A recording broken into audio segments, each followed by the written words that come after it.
अस्सलाम वालेकुम। क्या हाल चाल? उम्मीद करते हैं कि आप खैरियत से होंगे। हमारा खुदा कि आप हमेशा खुश रहें, हंसते और मुस्कुराते रहें और इसी तरह हमें अपना प्यार दिखाते रहें। बिल्कुल जी, मेरा नाम फातिमा अली है। मैं हूं तारिक महमूद। मैं मोहम्मद यूसुफ। तो आज हम जिस वीडियो पर रिएक्ट करने जा रहे हैं, वीडियो का टाइटल है India will lead south Asia economy says world bank report, Pakistan behind Nepal and Bangladesh है। तो देखते हैं वीडियो और अपना बयान कर देंगे। कौन करते हैं 3 2 1 वीडियो स्टार्ट। नमस्कार and welcome you all to study IQ. मैं हूं Prashant Dhawan. Now recently World Bank की एक बहुत ही इंपॉर्टेंट रिपोर्ट आई है साउथ एशिया को लेकर। वर्ल्ड बैंक ने यह कहा है कि साउथ एशिया की इकोनॉमी को कोई आगे अगर लेकर जाएगा तो वो होगा इंडिया। यहां पे आप देख पाओगे India to drive South Asia's economy with 7.5% growth rate. ये कह रहे हैं कि अभी जो फाइनेंशियल ईयर खत्म हुआ है ना 31 मार्च को, अभी एज ऑफ नाउ हम 3 अप्रैल में नए फाइनेंशियल ईयर में आ चुके हैं। फाइनेंशियल ईयर आपको पता होगा 31 मार्च को खत्म हो जाता है। तो जो अभी फाइनेंशियल ईयर खत्म हो चुका है उसका जो डेटा है कि पूरे ईयर में इंडिया की जीडीपी कितना ग्रो करी थी वो सरकार अभी कुछ महीने बाद बताएगी। मगर वर्ल्ड बैंक ने अपनी तरफ से एक प्रेडिक्शन करी है कि हम लोग मान के चल रहे हैं कि 7.5% इंडिया ग्रो करेगा। मेरे हिसाब से इनकी प्रेडिक्शन ऑलमोस्ट सही है।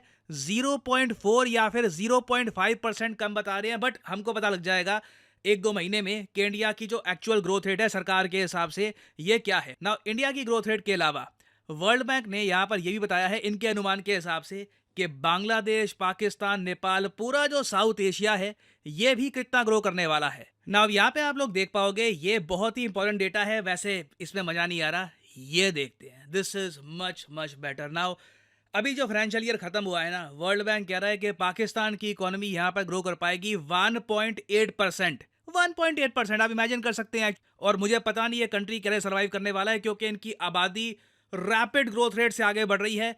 फर्टिलिटी रेट 3 के ऊपर है। नए लोग आ रहे हैं जॉब मार्केट में। ये 0% 1% की जीडीपी ग्रोथ रेट के साथ कैसे काम करेंगे, I have no idea. India की अगर हम बात करें, देखो इंडिया के भी अपने चैलेंजेस हैं। मैं ये नहीं कहूँगा कि ये जो 7.5% का आंकड़ा है ये हमारे लिए काफ़ी है। हमें 10% चाहिए यहाँ पे। नाउ ऑल्दो आप कह सकते हैं कि रीजन की जो बाकी कंट्रीज हैं उससे कोसों आगे हैं हम लोग। बांग्लादेश 5.6% ग्रो कर रहा है, नेपाल 3.3%, भूटान 4.9%। इंडिया इन सब कंट्री से काफ़ी ज़्यादा आगे है। मगर एट द सेम टाइम ना जॉब्स को लेकर काफ़ी चिंताजनक न्यूज़ भी सामने आती है। फॉर एग्जाम्पल आपने रिसेंटली आर्टिकल देखे होंगे कि आईआईटी बॉम्बे के जो ग्रेजुएट्स हैं 36% जो ग्रेजुएट्स हैं इनको प्लेसमेंट नहीं मिल रही। आई मीन देखो, ढूंढने को नौकरी तो एक बार वो कहने को मिल जाएगी, मगर आईआईटी से जब आप निकलते हो तब आप मान के चलते हो आपने लाखों रुपए ट्यूशन्स में खर्चे हैं, आपने मेहनत करी है, तपस्या करी है, आपने कई सालों की तपस्या का रिजल्ट होता है कि फाइनली एक आईआईटी से आप ग्रेजुएट होकर बाहर निकलते हैं। तब भी आपकी अगर प्लेसमेंट नहीं हो रही तो जॉब मार्केट बहुत ठंडी है। मतलब कि जेन्युइनली जॉब्स ढूंढ पाना, आप इमेजिन कर सकते हैं अगर आईआईटी बॉम्बे से ये रिपोर्ट सामने आ रही है, जो लोग प्राइवेट इंस्टीट्यूट से कर रहे हैं इंजीनियरिंग, उनके माइंड में इस वक्त क्या चल रहा होगा कि आने वाला फ्यूचर कैसा होने वाला है। तो दिस इज अलार्मिंग। और वर्ल्ड बैंक ने भी अपनी जो ये रिपोर्ट इन्होंने पब्लिश करी है ना, साउथ एशिया डेवलपमेंट अपडेट, इसमें जॉब्स पर फोकस किया है। ये कहा है कि भारत में ग्रोथ तो हो रही है, मगर जिस टाइप की ग्रोथ रेट हो रही है यहाँ पे, इससे लग रहा है कि जॉबलेस ग्रोथ होगी, नौकरियां नहीं आएंगी। इंडिया को नौकरियां चाहिए, desperately we need more jobs. और ये बात सिर्फ इंडिया के बारे में नहीं, पूरे साउथ एशिया के बारे में कही गई है। इंडिया में तो मैं कहूँगा फिर भी मार्जिनली सिचुएशन थोड़ी बहुत ठीक है। पाकिस्तान, बांग्लादेश, नेपाल में बुरे हाल है जॉब्स को लेकर। साउथ एशिया में देखिए माना जा रहा था कि डेमोग्राफिक डिविडेंड है, दुनिया की आबादी कम हो रही है, हमारी आबादी अभी भी या तो बढ़ रही है या फिर हम अपनी आबादी मेंटेन कर रहे हैं। यहाँ पे वर्ल्ड बैंक कह रहा है कि हो सकता है कि डेमोग्राफिक डिविडेंड, जिसका फायदा मिलना चाहिए था साउथ एशिया को, जो यंग पॉपुलेशन है, जो एक बार को एनर्जाइज करके पूरे रीजन को आगे लेकर जाती, लग रहा है कि डेमोग्राफिक डिविडेंड मिस हो चुका है।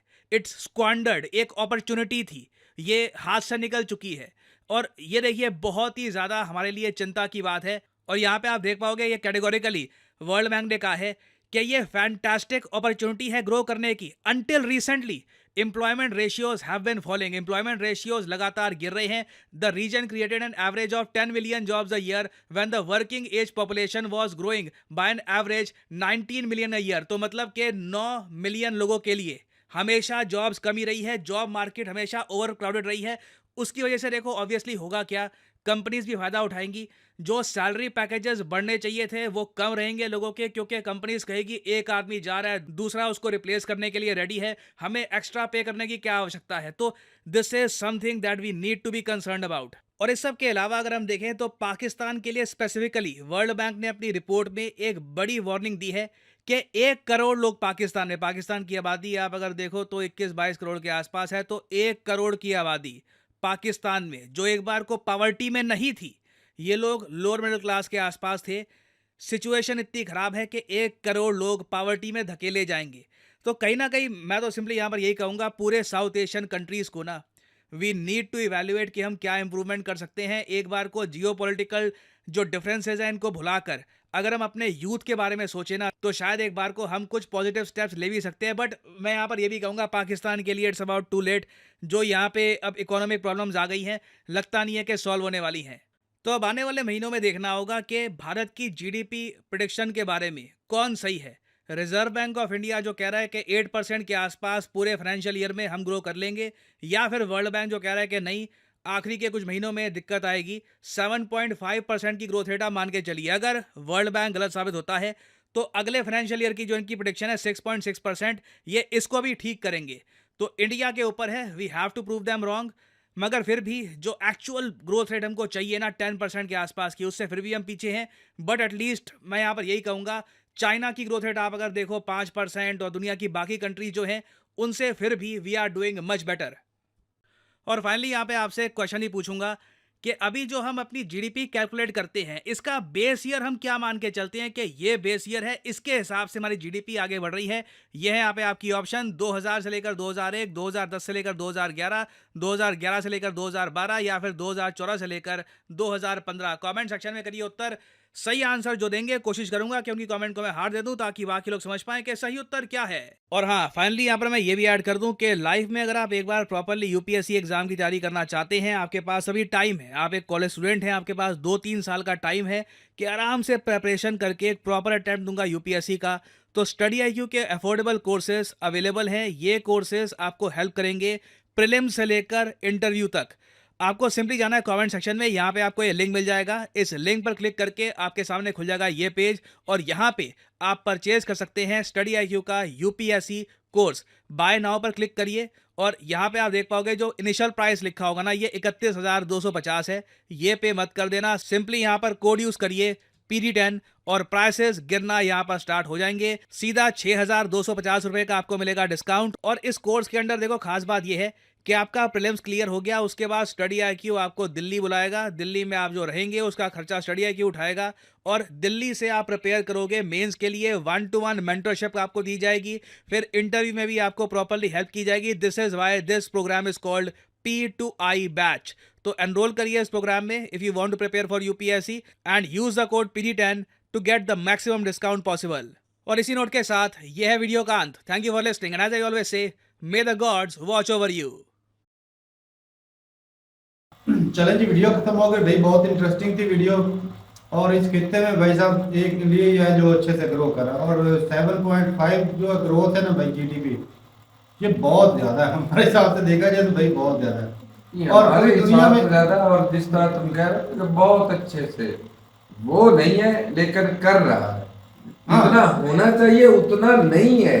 ये भी चीज है कि जितनी और चीज साथ में सर ने बताया तो है जो IT से निकल कर आते हैं, बिल्कुल, यही वजह है। जॉब अपॉर्चुनिटी कम है, जॉब की हालांकि अपॉर्चुनिटी इतना अच्छा अदारा होने का इतनी काबिल डिग्री है, मानी जानी पहचानी है पूरे वर्ल्ड में। भाई पाकिस्तान के तो हाल वैसे ही बुरे हैं। मैं अगले दिन इंडिया की एक वीडियो देख रहा था, लड़की थी, वो कह रही थी ग्रेजुएशन उसने कर रखी है और वो 12 घंटे काम करके आई है, 6,000 रुपए उसकी सैलरी है महीने की। हाँ, इंडिया की लड़की देखी मैंने भी, वो 6,000 रुपया। बिल्कुल। तो देखा जाए भाई साहब, हो सकता है इंडिया में उनका गुजारा चल जाता, लेकिन मैं कहता हूँ 6,000 सैलरी नहीं है ग्रेजुएट बंदे की। ये सैलरी ये कुछ भी नहीं, इससे तो ज्यादा मैं कहता हूँ वो रेडी वाला ज्यादा कमा रहा है। झाड़ू पोछा लगाने वाला ये भी जो है, देखो 12 घंटे काम नागरिक, कर रहा है। वो भाई साहब इससे ज्यादा पैसे कमा लेते वही तो बात कर रहा हूँ, ग्रेजुएट हो के सिर्फ 6,000, वो भी लड़की। तो भी नहीं है। ऐसा नहीं कि भाई, मैं एक और वीडियो देखी थी जिसमें औसत जो है लड़कों की जो थी ना हालांकि बड़े बड़े लेवल पर भी होते, औसत जो होती सैलरी उनकी 16,000 रुपए के करीब आ रही थी, मतलब बहुत कम सैलरी थी इंडिया में। चलो इसीलिए दूसरी कंट्री की जो कंपनी है वो भाई इधर आती है, एक तो पढ़े लिखे लोग मिल जाते हैं, कंपटीशन बहुत ज्यादा है, तो और सस्ती लेबर पड़ जाती है। लेकिन इससे भाई साहब सस्ती लेबर तारक भाई इस वजह से पढ़ते ना, आज देख लो ना, अगर एक टेक्सटाइल चल रही है उसके अंदर जॉब्स नहीं है, इतनी मजबूरी का फायदा उठाते हैं। वही वो तो बोलते हैं अगर इतनी सैलरी चाहिए तो ठीक है, नहीं तो भाई साहब आप एक जगह हजारों की हजारों खड़े तादाद हैं। उस सीट के लिए बैर मौका ही नहीं मिलता भाई साहब, बंदे हालांकि जितनी यूथ है ना इंडिया के अंदर, जितने भाई साहब एजुकेटेड लोग हैं, स्किल वर्कर है, भाई साहब अपॉर्चुनिटी हो तो इंडिया ये 7.5 कुछ भी नहीं है। ये ना यकीन माने सिर्फ और सिर्फ बिजली पे ना इंडिया का कंट्रोल है, और उस वजह से भी ये ज्यादा जो है आपकी यार हो रहा है, लेकिन तारक उस हिसाब से नहीं। यकीन माने इतने मौके अगर पाकिस्तान को मिले और हमारी एस्टेब्लिशमेंट छोड़ दे, ये जो उन्होंने कंट्री को हमारे दबाया हुआ है पास ना, पढ़े लिखे इस लेवल के लोग भी नहीं नहीं हैं। है, ये बात भी है। यार कैसी बातें करते ये हैं बात भी है यार हमारे पास बिजली इतनी महंगी है, फैक्ट्रियां बंद पड़ी ये हैं। प्रॉब्लम ये है मेन चीज जो है पढ़े लिखे होने की, वो problem एजुकेशन नहीं। की जो चलो वो तो कोई ना कोई वर्कर मिल नहीं जाते, ऐसा नहीं कि न पढ़ बैठे सारे अच्छा मुझे ये बता, इंडिया के अंदर इंडिया का खुद का कितने बिजनेसमैन उसने उन्होंने कितनी मतलब जॉब अपॉर्चुनिटी पैदा की हुई है, बाहर से इन्वेस्टमेंट होती है, वो भी जॉब अपॉर्चुनिटी में ही आता है ना। होता है। पाकिस्तान में सिक्योरिटी का मसला है, तो फिर यार अपने गलत- भाई साहब गलत- अपने जो गलत बिजनेसमैन बयानी का कर रहे गवर्नमेंट हो। कितने लोगों को ना दे सकती कोई है ना कि कोई मुझे ये सिक्योरिटी बताओ। प्रॉब्लम है भाई साहब, सिर्फ अजारादारी है एक इदारे की। चलो उसी उसकी की है, वजह से लेकिन इस सारा वजह से काम- लोग एक नहीं ना आज बाहर से बिजली invest और करते तेल हैं। कंट्रोल में हो ये जाए। दो चीजें कंट्रोल कर लो। इंडिया मैं के अंदर देखता तो हूँ- सारा कुछ नहीं है, फिर भी देख लो कितने लोग इतने पॉपुलेशन अच्छी बहुत डिग्री ज्यादा लेने के है, बावजूद पॉपुलेशन कंपटीशन बहुत ज्यादा है। नहीं, ये मसला जितनी नहीं है, ज्यादा- लेकिन तुम बोल रहे ना उतना ही, जितना बिजली तुम- पूरी कर दो और भाई साहब ये जो तेल डीजल पूरा कर दो, ये नहीं है मसला भाई साहब। एजुकेशन का बहुत फर्क पड़ता है, हाय नहीं है, ये आपको मानना पड़ेगा। तो ये भाई, अच्छा, अच्छा, एक दो मसले से एम्प्लॉयमेंट काम नहीं होती, उसके यार, बाद मैं ढेर अपने सारे पाकिस्तान फैक्टर की होते बात हैं। कर रहा हूँ। पाकिस्तान की बात करें, पाकिस्तान के अंदर पॉपुलेशन बहुत ज्यादा है, देख लो 1 करोड़ से जो 1 करोड़ लोग पॉवर्टी से भी नीचे जा रहे हैं। तो क्यों जा रहे हैं? उनको लेकर जाया जा रहा है, जबरदस्ती जाया तो जा रहा क्यों है, जा रहे हैं भाई साहब? ये भी तो क्योंकि हर एक चीज पर तो क्यों जाया जा रहा अजारादारी है। है? उनकी भाई- एम्प्लॉयमेंट छीन ली गई है।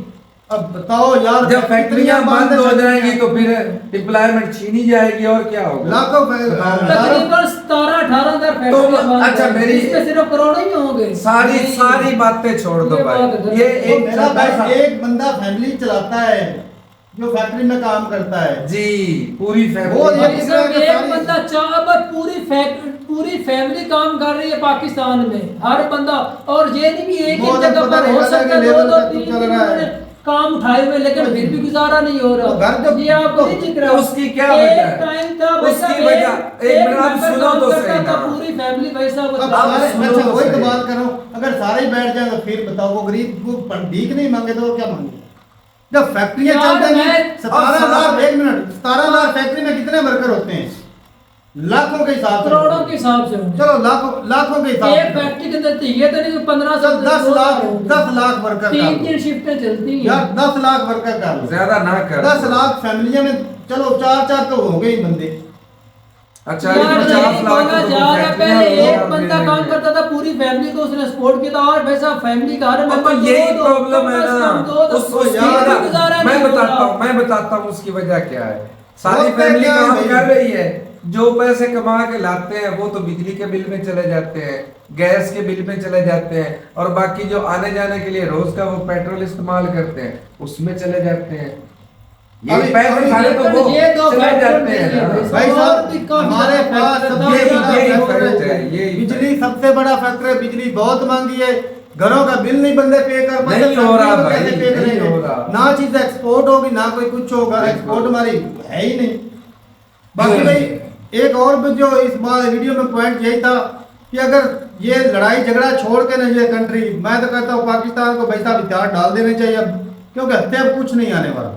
दहशतगर्दी खत्म करो और भाई साहब अपने इंसानों की भलाई के लिए काम करो। देख लें कि खित्ते में अमन जब होगा तो अब खुद ब खुद सारे ये और कुछ ना करे, पाकिस्तान के लिए तो सुनहरी, इसके पांचों ही घी में है। अगर इंडिया से बिजली भी ले सकते आज हैं, बेहतर कर ले, बिजली भी ले सकते पाकिस्तान हैं। को तो इतने क्राइसिस है ही नहीं। तो ये बड़े मगरमच्छ किधर से तो खाएं? यही तो प्रॉब्लम है कि भाई हमारा क्या होगा, हम किधर जाएंगे हाय, अगर इंडिया तो के साथ चंद पाकिस्तान लोगों की बेहतर हो इंसानियत जाए। के लिए भाई साहब, आपकी जो है तकरीबन 99% लोग पाकिस्तान में वो आग में झोंके जा रहे तो हैं। मैंने शुरू में जो कहा वही प्रॉब्लम है लेकिन वो Monopoly। पाकिस्तान के लिए। बाकी बांग्लादेश भी ग्रो कर रहा है, अच्छे से कर रहा है, नेपाल भी हमसे कर ही रहा है, अलग होता है। वो अच्छे रह गए। अच्छे हाँ। रहे, अच्छे डिक्टेटरशिप रहे, होती तो वो भी स्लो हो जाते। जी। बाकी भाई अच्छा इंडिया ग्रो कर रहा है भाई, और सावधान है कि भाई वहाँ पे अगर पॉलिटिकल स्टेबिलिटी ना होती तो इंडिया भी इस लेवल पे ग्रो ना कर रहा होता। बिल्कुल। तो ठीक है भाई, अपनी राय जरूर बताइएगा कमेंट सेक्शन में। मिलते हैं वीडियो के साथ, तब तक के लिए इजाजत दें। अल्लाह हाफ़िज़।